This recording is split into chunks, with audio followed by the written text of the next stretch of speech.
Thanks a lot, and thanks a lot for the presentation. I just really have one question, which is, you might have seen in the papers today, there's quite an incredible story about Ryanair, which obviously has been in receipt of significant public money throughout the course of the pandemic.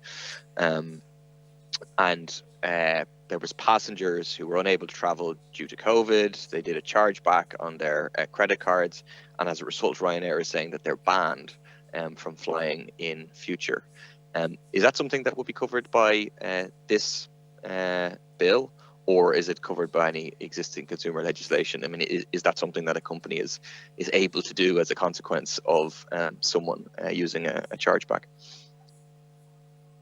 It wouldn't necessarily be covered by this legislation because flights and consumer rights in terms of flights and cancellation of flights actually is the responsibility of the CAR. I think it's the Civil Aviation Regulator.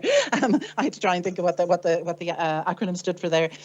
So they are the Commission for Aviation Regulation. So that's who consumers have a recourse to when it comes to any issues to do with flights, and particularly cancellation of flights and rights to refunds. So any consumer in that situation should be going to CAR in the first instance, because that wouldn't necessarily be covered by this legislation. Particularly like the situation you talk about with a chargeback. Yeah, okay. And then actually just hypothetically then, let's say this is an online retailer. It's nothing to do with flights, and let's say I buy something, I feel I don't get it or whatever, I do a chargeback, and as a result the online retailer says you're barred, you can't buy anything from us again.